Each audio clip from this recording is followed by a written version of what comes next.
আলাইকুম, স্বাগত জানাচ্ছি চলো না ঘুরে আসিতে। সাথে আছি সাবিনা কাজী। বিনা পয়সায় বিশ্ব ভ্রমণ, এমন শিরোনাম দেখে অনেকটা গালগপ্পের মতো মনে হতে পারে। প্রচলিত একটা ধারণা আছে ভ্রমণ মানেই বাড়তি খরচ। ভ্রমণে যেতে চাইলে যাতায়াত, থাকা এবং খাওয়া মিলিয়ে বিপুল অঙ্ক পকেটে নিয়ে বের হতে হয়। কিন্তু এইসব হিসাব যারা প্রমোদ ভ্রমণ করতে যান তাদের জন্য।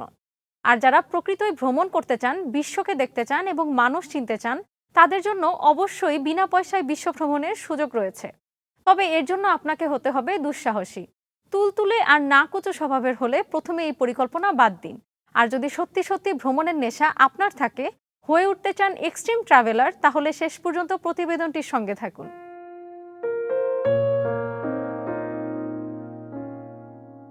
ভ্রমণ করতে হলে দরকার হয় যাতায়াত, থাকা এবং খাওয়ার খরচ। দুঃসাহসী ট্রাভেলার হলে এর সবগুলোই আপনি বিনা পয়সায় করতে পারবেন। তবে আমাদের আজকের প্রতিবেদনে কেবল যাতায়াত খরচ বাঁচানোর কৌশল তুলে ধরা হলো।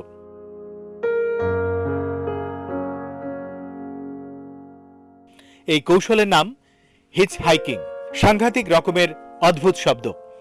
অভিধান ঘাটলে দেখা যাবে হিচ অর্থ ঝাঁকি দেয়া অথবা বাগড়া দেয়া, আর হাইকিং অর্থ ভ্রমণ করা। তাহলে হিচ হাইকিং শব্দের অর্থ দাঁড়ালো বাগড়া দিয়ে ভ্রমণ করা।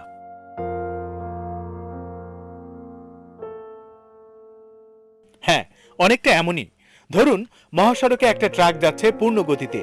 সড়কের পাশে দাঁড়িয়ে আপনি, পিঠে ব্যাকপ্যাক, আপনাকে যেতে হবে বহুদূর, কোনো গাড়ি নেই, ওই ট্রাকটাই ভরসা।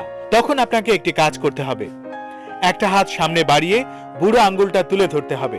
তখন ভ্রমণ বান্ধব দেশগুলো চালকরা বুঝে যাবে আপনি একজন ট্রাভেলার, হিচ হাইকিং করতে চান। ইচ্ছে হলে তিনি তার ট্রাক থামাবেন, আর আপনাকে বিশ্বাস করতে না পারলে থামাবেন না। একটা ট্রাক থামলো না তাতে হতাশ হওয়ার কিছু নেই। একটু অপেক্ষা করুন, আরো একটা ট্রাক আসবে, আবার বুড়ো আঙ্গুল তুলে ধরুন, দেখবেন কোনো না কোনো ট্রাক আপনাকে তুলে নেবে। এর জন্য কোনো ভাড়া গুনতে হবে না।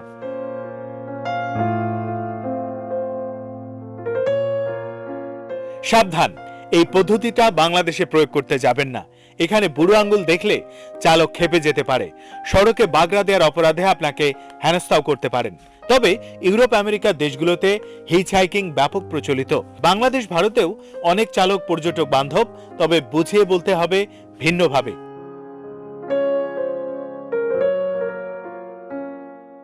ধরা যাক পল বাল্ডির কথাই। তার বাড়ি ফ্রান্সে, সেখানে পড়ালেখা করেন এবং একটি ওয়াইন কোম্পানিতে চাকরি করেন। চাকরিতে ছুটি পেলে হিচ হাইকিং করে পৃথিবী ঘুরেন, মানুষের সঙ্গে পরিচিত হন। পল বাল্ডি এসেছিলেন বাংলাদেশেও। এখানে এসে নিশিদল নামের একটি ভ্রমণ সংগঠনের সঙ্গে হিচ হাইকিং করেন। তবে এই হাইকিংটা তাদের দেশের মতো এতটা জলবৎ তরলং ছিল না। পল বাল্ডি ফ্রান্স থেকে মালয়েশিয়া যান বিমানে করে।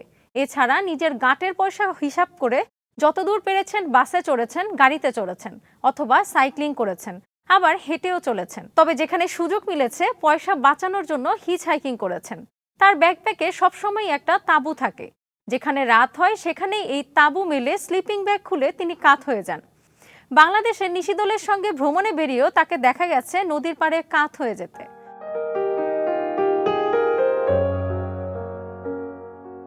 বাল্ডি এই প্রতিবেদককে জানান তিনি হিচ হাইকিং করে পুরো অস্ট্রেলিয়া ঘুরেছেন। বাংলাদেশে এসেও সেটা কাজে লাগাতে চেয়েছিলেন, কিন্তু এখানে পদ্ধতিটা প্রচলিত নেই বলে প্রথম দিকে সাহস করতে পারেননি। পরে নিশিদলের নাইট ট্রাভেলারদের পেয়ে সেই সাহসটা তার হয়ে যায়। তাদের সঙ্গে লম্বা ভ্রমণ করেন অনেকটা বিনা খরচায়। পল বাল্ডি বলেন, ইউরোপের অনেক দেশে হিচ হাইকিং খুবই সহজ কাজ, কিন্তু কিছু দেশে এটা কঠিন এবং বিপজ্জনক। এই ব্যাপারে তাদের ধারণা নেই।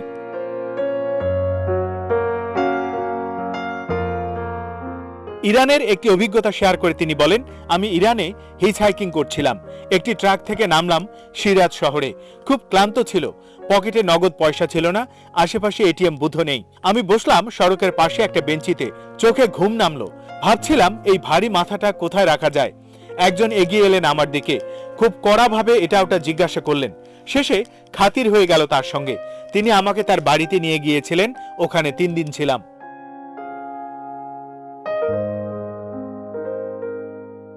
তাজিকিস্তানের অভিজ্ঞতা বললেন পল, ওখানে আমি হিচ হাইকিং এর চেষ্টা করছিলাম। তখন তাজিকিস্তানে ছিল প্রচন্ড ঠান্ডা, বাইরে খুব একটা লোকজন নেই। একটি ট্রাক আমাকে ছোট্ট গ্রামের জীর্ণ একটা হোটেলে নামিয়ে দিল।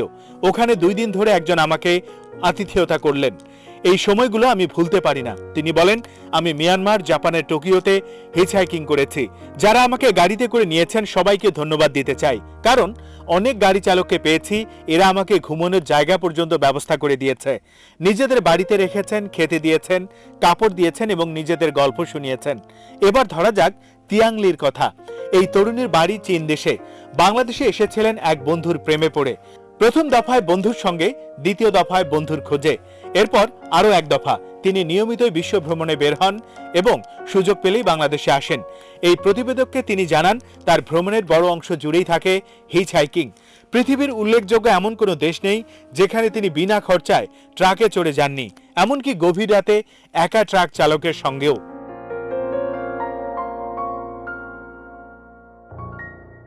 একজন নারী একা হিচহাইকিং করেছেন, তাও রাতে। বিষয়টার আখ্যায় লি বলেন, আসলে ব্যক্তিত্বটাই আসল। একজন ভালো ব্যক্তিত্বের লোক খুব সহজেই অন্যের ব্যক্তিত্ব আঁচ করতে পারেন। আমি যখন চালককে নিরাপদ মনে করেছি তখনই তার সঙ্গে গাড়িতে উঠেছি এবং শেষ পর্যন্ত তিনি আমার জন্য নিরাপদে ছিলেন, আর যাকে নিরাপদ মনে হয়নি তার গাড়িতে উঠিনি। তিয়াংলি বাংলাদেশে হিচহাইকিং করেননি, কিন্তু করার চেষ্টাও করেননি। যারা হিচহাইকিং করতে চান তাদের জন্য লি বলেন, সবার আগে মানুষ চিনতে এবং জানতে হবে।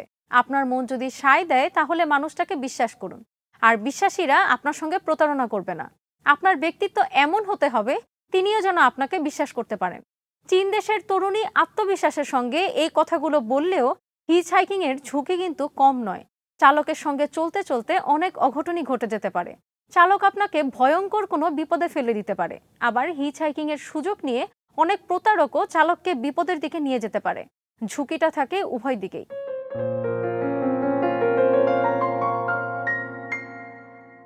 আবার পেয়ে যেতে পারেন এমন কিছু যা আপনি দুঃস্বপ্নেও ভাবতে পারেননি।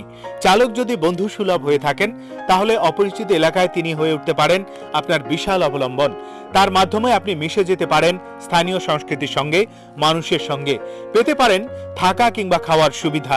বন্ধু সুলভ চালকদের অনেকেই আছেন যারা নিজেদের দেশ দেখাতে পারলে খুশি হন, নিজেদের পছন্দের জায়গাগুলো দেখিয়ে অনেকটা ভারমুক্ত হন। ট্রাভেলারকে খুশি করানোর জন্য বিনা দ্বিধায় খরচও করে ফেলেন শত শত ডলার। এইসব সুবিধা নিয়ে প্রতি বছর হাজার হাজার এক্সট্রিম ট্রাভেলার ঘর ছেড়ে বের হন, বিশ্ব ভ্রমণে হিচহাইকিং করেন, মাটি ও মানুষের সঙ্গে পরিচিত হন।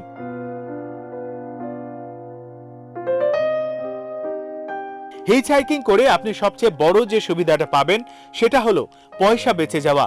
এছাড়া পরিবেশের জন্য এটা ভালো। আপনার যেহেতু আলাদা গাড়ির দরকার হচ্ছে না, তাই আপনার ভ্রমণের জন্য পরিবেশও নতুন করে দূষিত হচ্ছে না। আর আপনি যে গাড়িতে চড়েছেন সেটি তার গন্তব্যের দিকেই যাচ্ছিল, আপনি কেবল তাতে চড়ে বসলেন। এতে বাড়তি দূষণের দায় আপনাকে নিতে হচ্ছে না, আপনার জন্য যানজটও তৈরি হচ্ছে না। কিছু কিছু দেশ আছে যেখানে ভাড়া দিয়ে গাড়িতে চড়াচ্ছে পর্যটকদের জন্য হিচহাইকিং করাই বেশি সুবিধা, তবে তার জন্য হাতে সময় রাখতে হয়। ভ্রমণের আসল মজা মানুষের সঙ্গে মিশতে পারলে, প্রকৃতি থেকে অভিজ্ঞতা নিতে পারলে। সেক্ষেত্রে আপনাকে তো হাতে সময় রেখেই ঘর ছাড়তে হবে। তুরস্ক, আর্জেন্টিনা, চিলি এবং উরুগুয়েতে হিচহাইকিং ব্যাপক প্রচলিত। এসব দেশে গাড়ির জন্য লাইনে দাঁড়ানোর চাইতে বুড়ো আঙ্গুল তুলে দাঁড়ালে দ্রুত গাড়িটি পাওয়া যায়।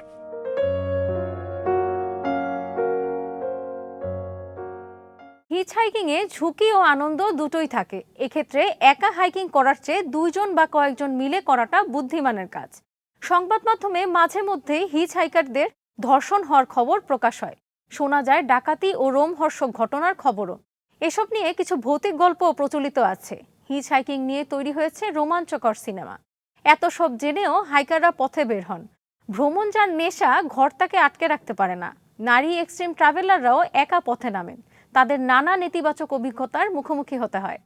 একটা তরুণীকে যদি ফাঁকা সড়কে একা দাঁড়িয়ে থাকতে দেখা যায়, লোকজন তার দিকে বাঁকা চোখে তাকায়, বাজে মন্তব্যও করে, কিন্তু সঙ্গে একজন পুরুষ থাকলে সেটা থেকে রেহাই পাওয়া যায়, কিছুটা নিরাপত্তাও বাড়ে। নিরাপত্তার কথা বিবেচনা করে এখন অনেক হাইকার গাড়িতে ওঠার আগেই SMS পাঠিয়ে বন্ধুদেরকে গাড়ির নম্বর জানিয়ে রাখেন।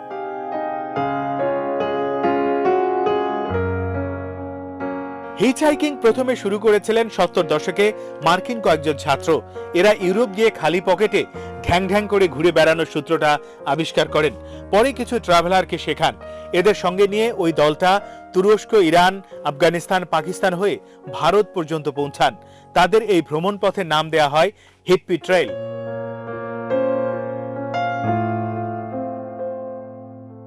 এখন সময় বদলেছে, অনেক দেশেই এই পদ্ধতিটার প্রচলন হয়েছে। সেই সুযোগটা নিতে পারেন আপনিও। বাংলাদেশে এর প্রচলন না হলেও পাশের দেশ ভারতে গিয়ে অনেক পশ্চিমা দুঃসাহসিক হিচ হাইকিং করে বেড়ান। তারা জানান, ভারত ও পাকিস্তানে হিচ হাইকিং পরিচিত না হলেও হাত তুলে দাঁড়ালে খুব একটা বিমুখ হতে হয় না। একজন জানান, পাকিস্তানের চালকরা সহযোগিতা করেন, ট্রাক থেকে নেমে যাওয়ার সময় আবারও সাবধানও করেন। আমার মতো ভালো চালক পেয়েছো বলে বেঁচে গেছো, না হলে ঝামেলায় পড়তে, পরে যেন আর এমন ঝুঁকি না নেন সেই উপদেশও দেন। কিন্তু যারা ঝুঁকি নিতে অভ্যস্ত তারা এমন উপদেশ কেন শুনবেন?